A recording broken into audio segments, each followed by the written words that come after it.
आसाम सरकारा बावैसो दाखालिसो मोनसे केबिनेट डिसिसन लादों आरो बिथांमोना ओनसोलारि राव असमियाखौ जाबसिननायनि जिथु जोङो खौरांलाइयाव मोनदों कम्पालसारि सोदोब बाहायदों बे सोदोब बाहायनायाव नाथाय जोङो बिटिएडि एलेखा 6 सिडुल एलेखा आरो बर' थानाय बे जायगाफ्राव बियो प्रযোज्य जानाय नङा बेखौ बाहायनाय जानाय नङा बिथांमोना बुंदोंब्लाबो जोंहा आउटसाइड बिटिसिआव गोबां बर' बिजोंनि फरायसालि दङ आरो दिनै बे बर' बिजों गायसननाया 52 बोसोराव हाबबाय 1963 मायथाइनिफ्राय जोङो जुजियै जोङो दासो बिटिसि जादों 2003 आवसो बिटिसि जादों बिनि सिगांनिफ्रायनो जोङो बर' बिजोंखौ सारा आसामाव जोङो गायसननायनि जोंहा हाबाफारि दं आरो बर' थुनलाइ आफादनि जिथु जथुम्माफ्राव जोङो बर' रावखौ जोङो सोलोंनो थाखाय जोंहा गोसारहोनो थाखाय जोंहा थांखि दंखायो आरो जोङो गुदि फरायसालिनिफ्राय एकदम गोजौ फरायसालिसिम आरो कलेज लेभेलसिम जोंहा फरायसालि गायसननायनि थांखिया दंखायो सेपारेट डाइरेक्टरनि बेलायाव जोङो सेपारेट डाइरेक्टर 2005 मायथाइयाव दाबि खालामदोंमोन दाबि खालामै जोङो नुबाय आसाम सरकारनि बै समनि सोलोंथाइ बिफाननि मन्थ्रिया बुंबाय जे मोनसे रायजोआव मोननै डाइरेक्टरेट थाया बेनिखायनो नोंथांमोना मोनसे आलादा बर' एन्ड आदार ट्राइबेल लेंगुवेजनि डाइरेक्टरेट लादो होननानै जोङो एडिशनेल डाइरेक्टर पावाराव जों बिदोंमोन नाथाय बिथांमोना जइन्ट डाइरेक्टरेट पावाराव होबाय बर' एन्ड आदार ट्राइबेल गतिके बियो सोलिगासिनो दङ बियो सासे अफिसारखौ एडुकेसन अफिसारखौ बिबान होनानै बियो सोलिगासिनो दङ काहिलिपारायाव आरो बिनि दारैनो जोङो सारा बर' बिजोंनि बिटिएडिनि आलादा बर' बिजोंनि जेंना जेंगोनाफोरखौ जोङो सुस्रांनो थाखाय जोङो बिथांखौ जोङो बिथोन होयो बिथांजों सावरायनाय जायो आरो सोलोंथाइ बिफाननि मन्थ्रिजोंबो जों सावरायदों जे जोंहा माखासे जेंना जेंगोना दङ जेरै जोङो आपग्रेडेशननि खोथा हाई स्कुलखौ हायार सेकेन्डारि खालामनांगौ दा बर' बिजोङा हायार सेकेन्डारिसिम जासिगोन 12सिम जासिगोन बे 12सिम जायोबा आसाम गभर्नमेन्टआ बेखौ अलरेडि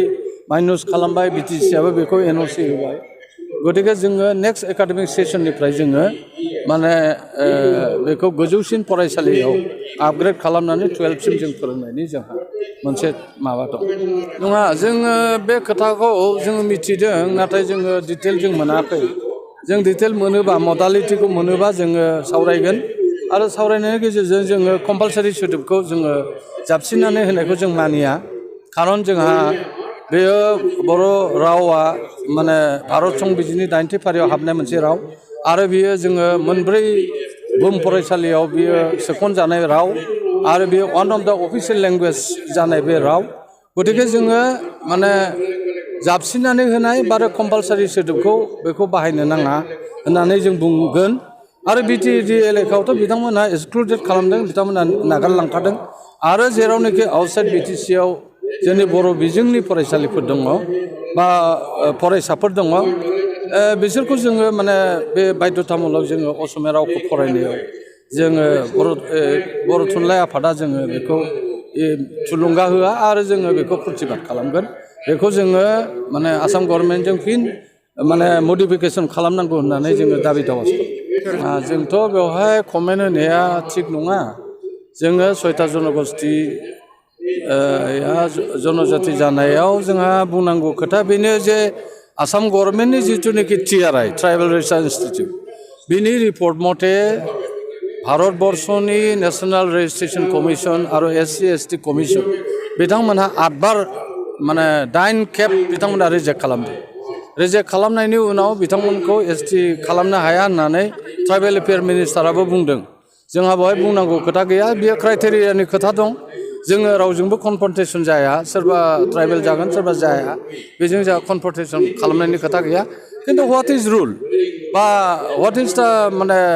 मडालिटि बा व्हाट इज द क्राइटेरिया बेजों बिथांमोना खारगोन आरो बिथांमोना दाथ' जों नुनायाव आसाम गभर्नमेन्टआ केबिनेट मेमरेन्डामनि गेजेरजों माखासे फोलेरनो बिथांमोना काउन्सिल होनोसो बिथांमोना थांखिखौ नाजावबाय आरो बे काउन्सिल होनानै बे माने फोलेरफोरनि माने समाजारि सोलोंथाइ बेखौ जौगाहोनायनि थाखाय जिथुनाखि बिथांमोना थांखि लादों बेथ' गाज्रि खोथा नङा। जों अराय बरायो जे फिसा फिसा काउन्सिल जानानै जाहाथे माने बै फोलेरनि जौगानायनि थाखाय समाजारि दावगानाय सोलोंथाइनि बेलायाव दावगानाय हारिमु दावगानायाव जाहाथे माने मदद मोनो बेवहायथ' जोंहा बुंनांगौ खोथा गैया जोङो बेखौ बरायनांगौसो। जोंहा मोनसे थांखि दंखायो बर' थुनलाइ आफादा जोङो डेलिगेटआव बेखौ थान्दै मेलाव जोङो थांखि लाखानाय दङ जे जोङो माने गोजोन थासारिनि थाखाय NDAB प्रग्रेसिभ बा माने नाब्लानि ग्रुपजों NDABजों गोजोन सावरायनांगौ आरो बे गोजोन सावरायनाया कन्टिनिउ जानांगौ होननानै जों बुंबोखादों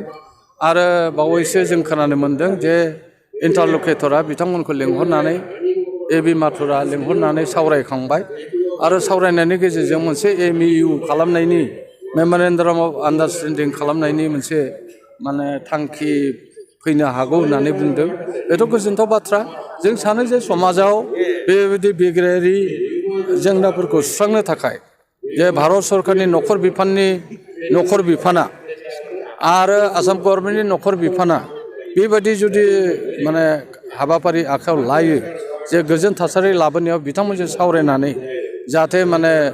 मिलायलायनायनि गेजेरजों खामानिखौ मावो बेखौ जों अराय बरायो आरो जों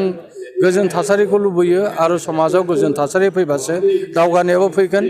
आरो डेभेलपमेन्टआ फैगोन।